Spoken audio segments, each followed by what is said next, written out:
Alrighty, everybody's. We are doing the first of quite a few muscle laboratory videos. In the Eldar days, I would like have two. I have like 7 hours of video, a 3 hour and a 4 hour unbroken. Oh my God, that's like longer than like that movie Avatar, where it's like they didn't even have a pee break in that one.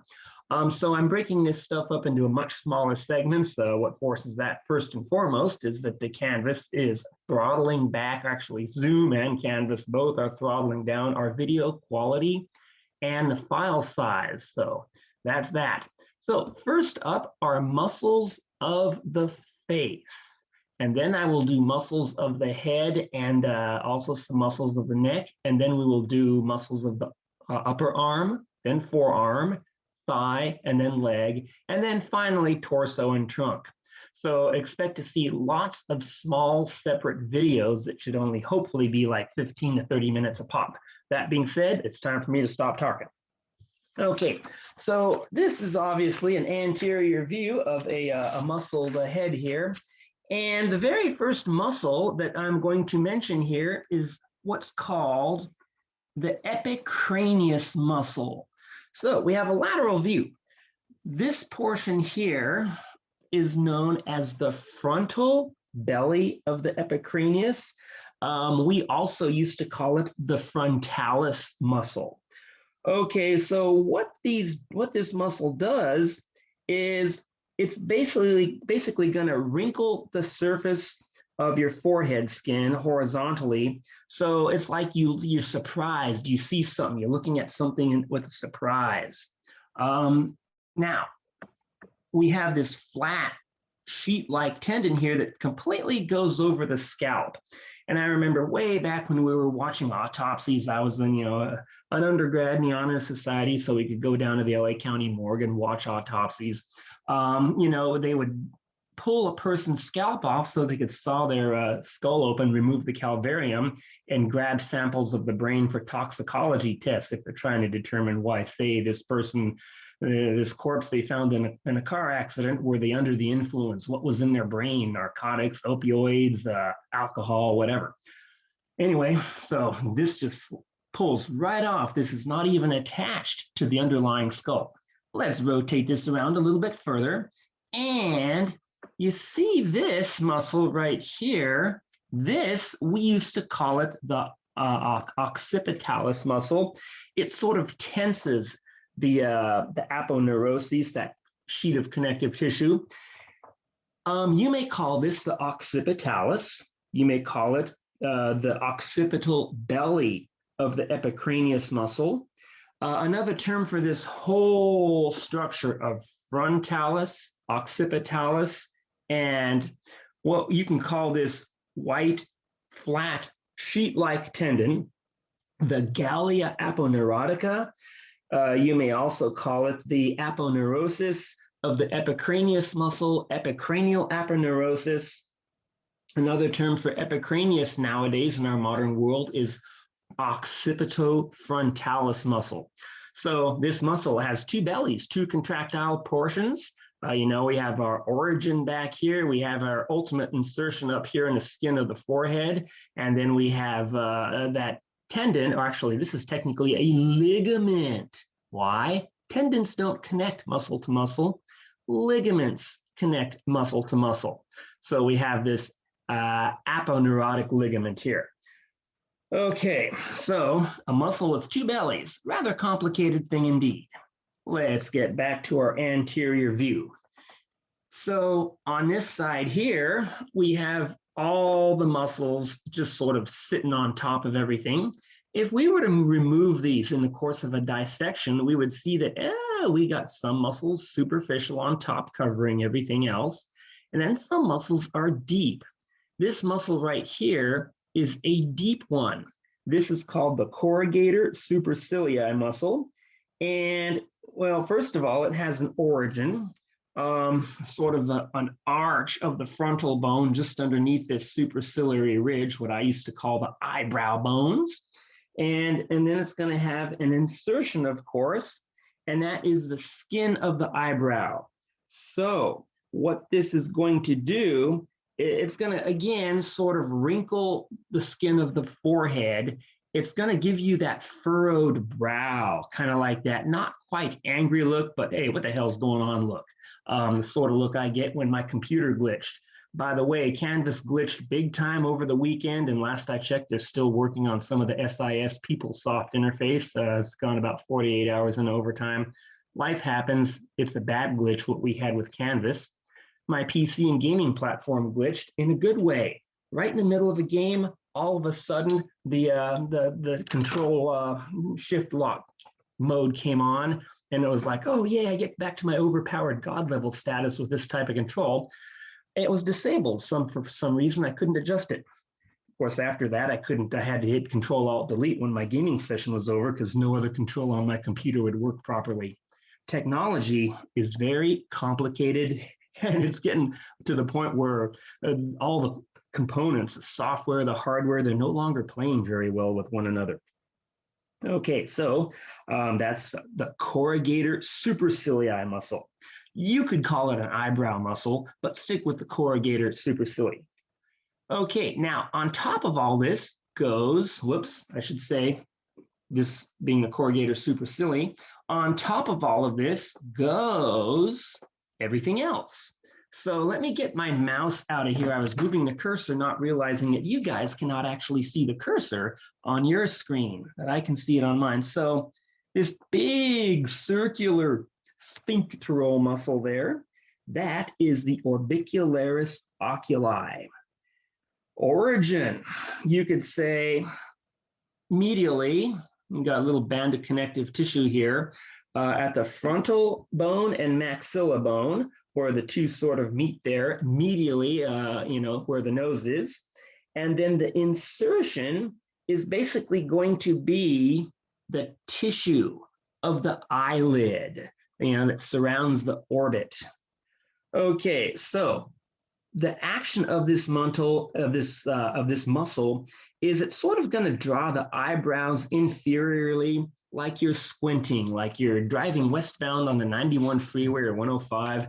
Let's say you work in Norwalk or Orange County, you're driving home to Inglewood, Gardena, Torrance, Redondo Beach, and you're driving westbound into the setting sun with a dirty windshield, you're squinting, that corrugator, that orbicularis oculi is going to get a workout. Now, right here, I'm going to trace this half moon section here. There is a great many textbooks out there that consider this a part of the corrugator supercilii and leave it at that. A great many other authors and authorities consider what I'm tracing in half moon section here, the upper eyelid. This muscle is called the levator palpebrae superioris. Well, the levator palpebrae superioris, it's sort of going to act to elevate the upper eyelid. And then we have a depressor palpebrae inferioris down here, which is kind of somewhat less important, and that would act to depress the lower eyelid. Again, not all textbooks mention these. The LA Southwest College historically has gone with one of the best textbooks on the face of the earth by one of the best textbook authors ever, Elaine Mariette. Sadly, she passed away a few years ago, and there's no more books by that where she's the ultimate editor. So I think some of the newer replacements may not view this separately as a distinct muscle, but I've followed that pathway of viewing it as separate from the rest of the orbicularis oculi. Okay, now let us rotate this just a little bit so we can see this a little better. We have a pair of, there we go, this side, zygomaticus bones. We have a zygomaticus minor right here and a zygomaticus major right here. Okay, so again, some textbooks just say zygomaticus muscle period. Obviously, as the name applies, they somewhere originate over here on the cheekbone, the zygomatic bone, lateral to the maxilla. So it's going to insert In the skin and muscle here, approximately at the corner of the mouth, um, let's rotate this laterally. There is a big band of connective tissue here where quite a few of these muscles insert. This band of connective tissue underneath all of this is called the modiolus, M-O-D-I-O-L-U-S. Some of our models show it. This was a model I scored off the internet. It was like right when the COVID lockdown hit and everyone thought the economy and the world was going to crash and they were selling stuff dirt cheap. And this is like ordinary. I got, I don't know, a $400 model. I got it for like 20 cents on the dollar. So I figured, oh, hell yeah, bro, I'm going to grab that. So I grabbed it.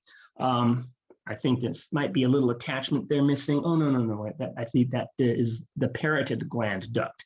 We'll talk about that with the digestive system.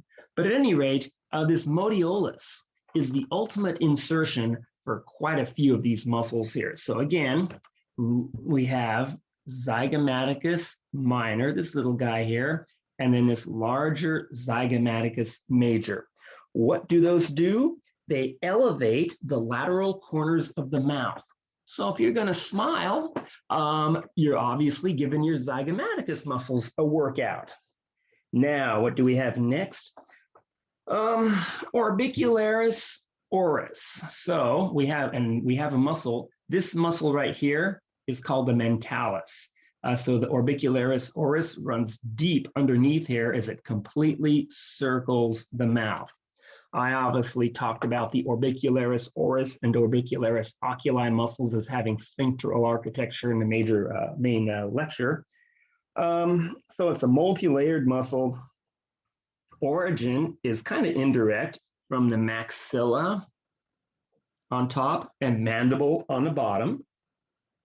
And when we say indirect, the fibers of the tendon that attach this muscle to the underlying bone are kind of blended in with a lot of other muscle attachments. So you can have muscles pull on the attachment of the orbicularis oris, and that generates even more complex movement.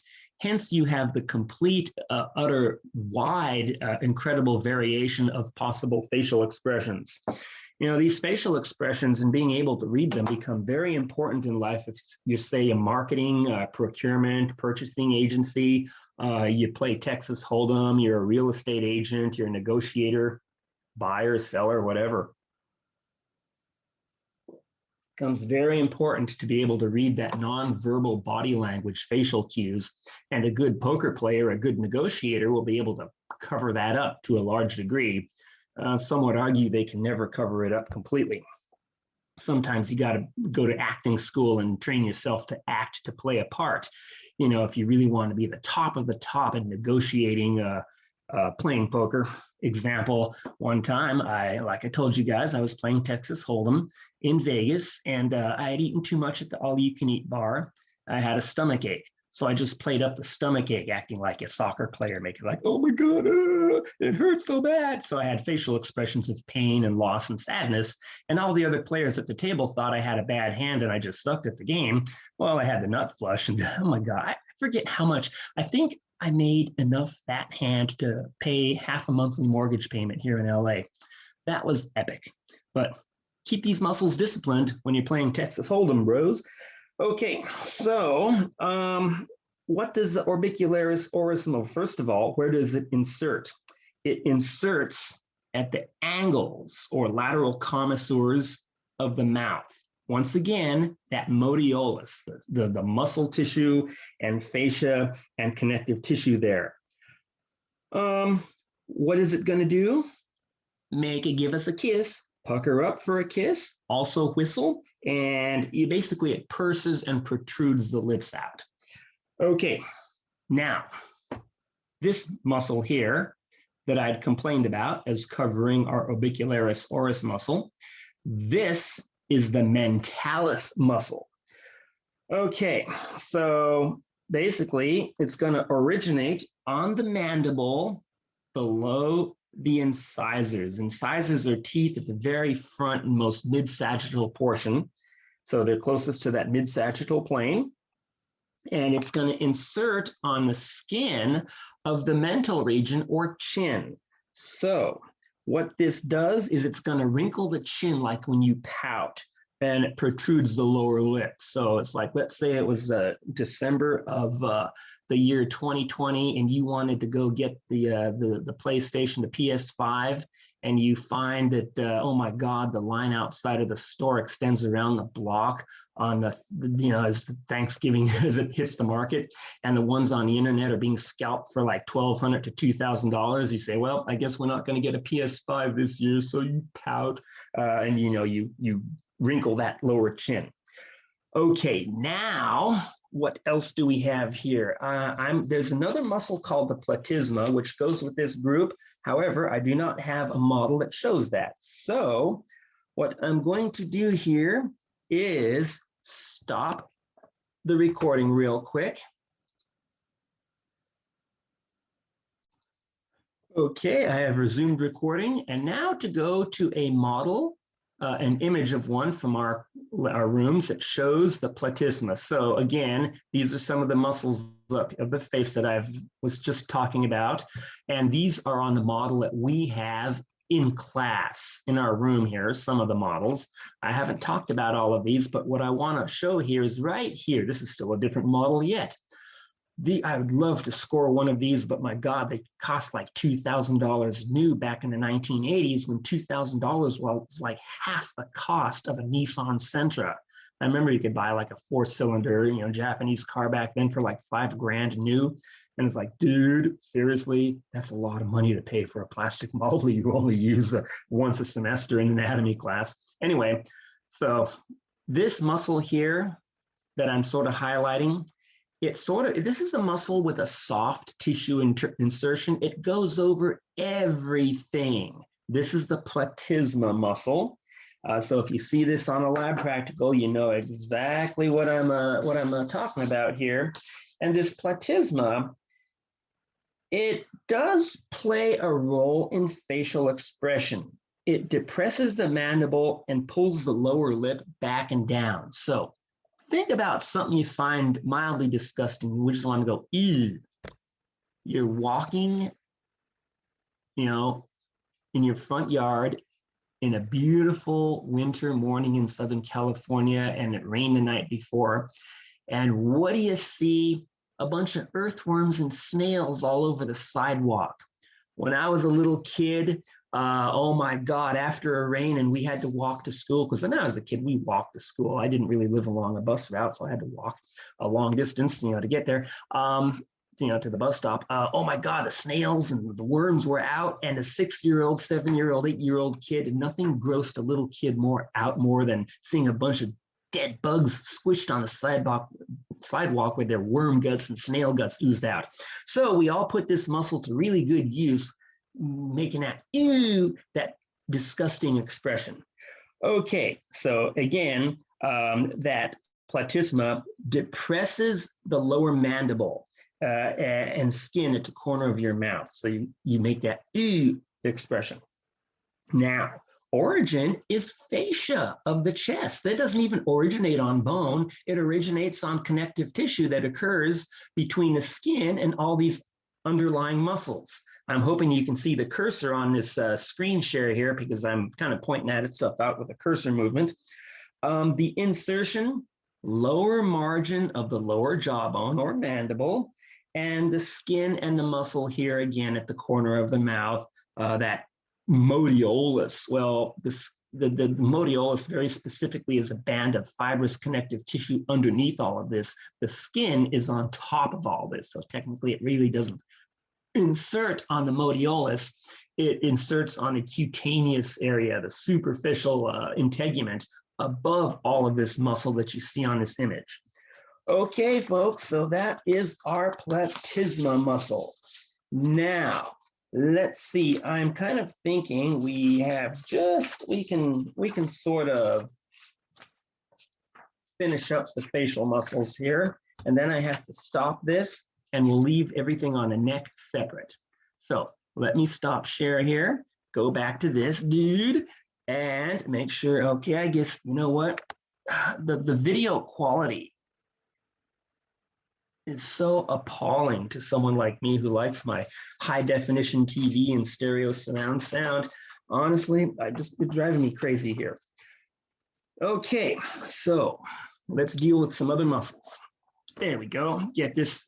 Actually, you know what? I'd rather do this side. There we go. So right here, look at this perfect little triangle here. It's an angle triangle, hence the name depressor anguli oris, depressor anguli oris. And it's going to originate on the body of the mandible down here quite a ways. And it's basically going to insert once again on the skin and muscle right here at the angle of the mouth, sort of pulls the modiolus down. The zygomaticus muscles, they sort of go above all of this, and the depressor anguli oris is underneath all of this. And again, see this big white mass sticking out underneath that depressor anguli oris? This white fibrous mass is the artist replica on this sculpture of that modiolus. Okay, so what's this going to do? It's going to draw the corner of the mouth laterally and down. So what you're going to do is make a big frown, the sort of big frown you make when your gaming platform is glitched, you're lagging, you can't score any hits on any of the other players, but you keep taking damage yourself. And then it's the same sort of frown you make when you find that, oh crap, you got to send your car in for service, all that other jazz, and then you get the bill. Okay, so that's what that does. Now, let's turn this laterally here. So, what do we have here? Depressor anguli oris, zygomaticus minor. Zygomaticus major has been cut, and part of the zygomatic bone and a bunch of other stuff in mandible has been removed here. So we can see this big muscle. I'm highlighting the outlines of this big, deep muscle right here. This is called the buccinator. B as in Bravo, U as in uniform, C-C-I-N-A-T-O-R. So it's that horizontal cheek muscle that basically makes the wall of the cheek. I used to, when I was a kid, I loved to eat raw pineapple. It was hard to get back then. Now we can get everything.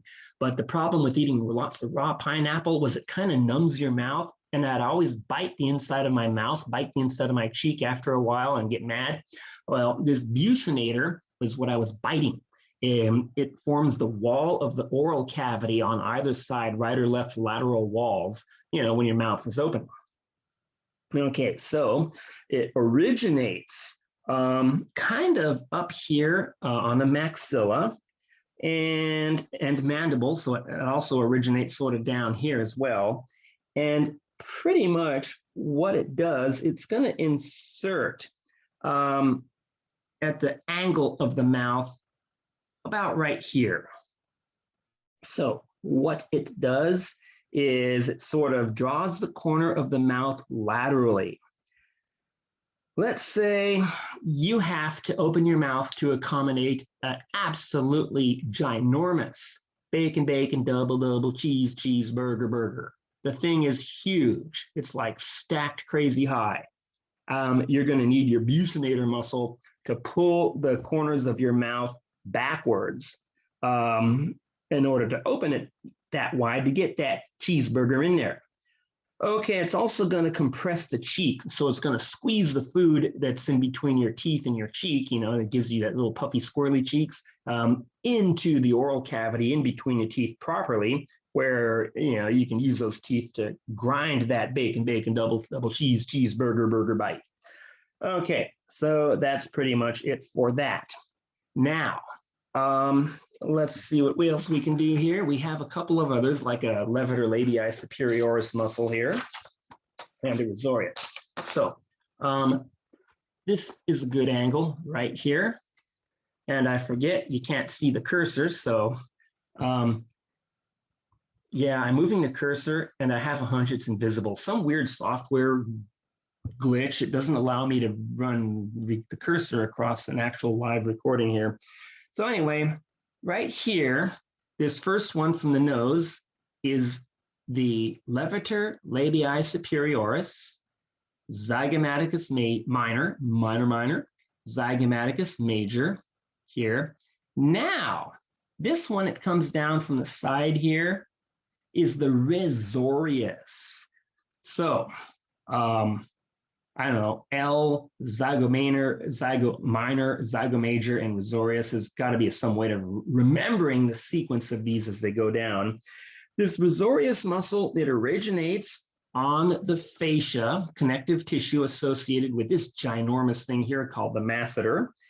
And it's sort of going to insert in the motiolas here, otherwise known as skin at the angle of the mouth.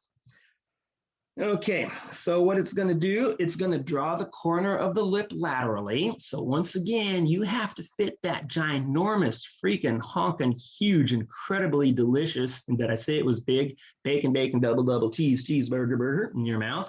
You're going to put that risorius muscle to good work doing there. It's also going to tense the lips.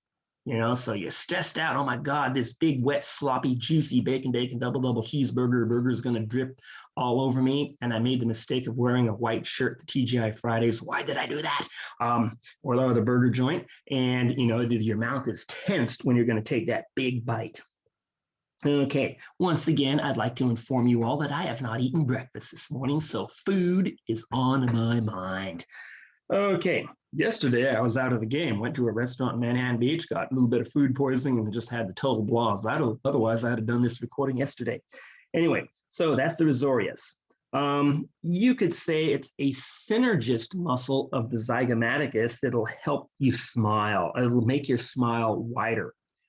Okay, next one, this big angle one that comes down, levator labii superioris.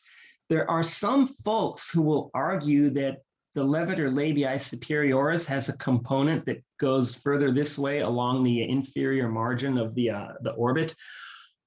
We have some models that show things differently here. So for now, let's just view this model, which is 3B brand out of Germany, very good company.